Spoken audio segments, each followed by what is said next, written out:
Assalamualaikum warahmatullahi wabarakatuh. Selamat siang semuanya. Perkenalkan, kami dari kelompok 3 mata kuliah Hukum Administrasi Negara dan kelas 3D. Pada video kali ini, kami akan menjelaskan bagaimana kebijakan pemerintah melalui kebijakan. Perkenalkan, saya Aditya Putri. Dan kita ada Sandra, saya kita Aditya Putri. Selamat menyaksikan.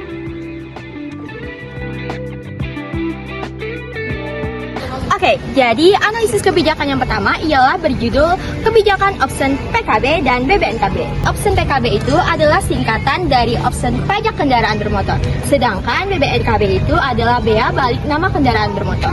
Jadi pemerintah itu menambahkan sebesar 66%.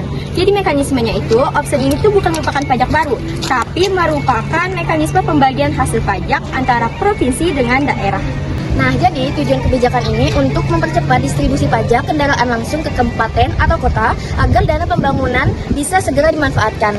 Dan juga kebijakan ini memperkuat kemandirian fiskal daerah dengan menambah kepastian PAD atau pajak asli daerah sehingga daerah tidak bergantung pada pusat. Nah, kalau dari respon masyarakatnya sendiri, ada yang setuju, ada yang enggak. Yang enggak setuju ini adalah sebagian masyarakat kecil yang mungkin merasa terbebani dengan adanya kenaikan opsi pajak ini. Terus ada yang setuju nih, ini tuh yang lebih pro terhadap kebijakan yang pemerintah buat. Karena kan juga kebijakan ini dibuat untuk menambah pendapatan asli daerah tersebut. Nah, kalau pengusaha otomotif sendiri tuh kebanyakan pada khawatir nih, takutnya ketika pajak makin naik, jadi itu mereka mikir minat orang terhadap berkendara atau beli kendaraan itu bakal menurun. Jadi itu mereka takut kalau kenaikan harga tarif option ini berdampak kepada penjualan, yang tentu berpengaruh pada perusahaan mereka sendiri. Jadi dari kebijakan ini menimbulkan dua dampak, yang ada dampak positif dan ada dampak negatif. Yang pertama, dampak positif. Yang pertama, meningkatkan PAD atau pajak asli daerah, kabupaten, dan kota. Yang kedua, mempercepat pembangunan dan pelayanan publik. Yang ketiga, memperkuat kemandirian fiskal daerah. Dan yang terakhir, membagi hasil pajak lebih adil dan transparan. Lalu, dampak negatifnya ada dua. Yang pertama, bagi sebagian masyarakat menganggap ini adalah beban, terutama bagi masyarakat menengah ke bawah. Yang kedua adalah bagi pengusaha otomotif, kebijakan ini membuat menurunnya minat pembeli bagi barang-barang yang ia jual. Berdasarkan hasil akhir dari analisis kelompok kami berpendapat bahwa setuju dengan kebijakan ini karena kebijakan ini dapat meningkatkan pendapatan asli daerah agar dana daerah tidak terlalu bergantung kepada dana pusat. Oke, saya akan membahas contoh kasus yang kedua, kebijakan kenaikan harga BBM tahun 2022.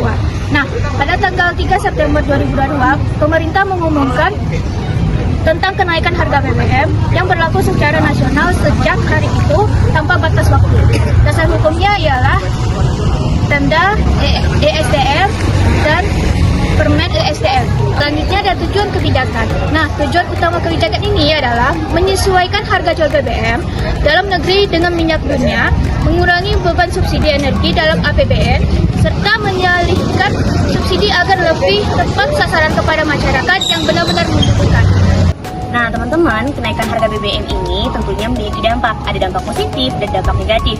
Dampak positifnya yang pertama adalah pengurangan beban APBN, yang kedua adalah penyaluran subsidi yang lebih tepat sasaran, dan yang ketiga adalah mendorong penggunaan energi yang lebih efisien. Dampak negatif dari kebijakan kenaikan harga BBM ini yang pertama adalah kenaikan harga kebutuhan pokok, yang kedua menurunnya daya beli masyarakat, dan yang ketiga munculnya ketidakpuasan sosial karena bantuan ini belum tepat waktu dan belum tepat sasaran. Nah, jadi teman-teman, dari semua kesimpulan tadi, kelompok kami berpendapat bahwa kebijakan pemerintah ini sudah baik dan benar karena tindakan pemerintah ini sudah membantu menurunkan beban APBN dan juga membuat subsidinya menjadi lebih tepat sasaran. Namun teman-teman, pada pemenuhan asas-asas seperti asas-asas dalam AUPB, khususnya asas keadilan, kebijakan ini belum mampu memenuhi sepenuhnya karena masih banyak masyarakat yang belum bisa menaikkan daya belinya karena bantuan yang belum merata.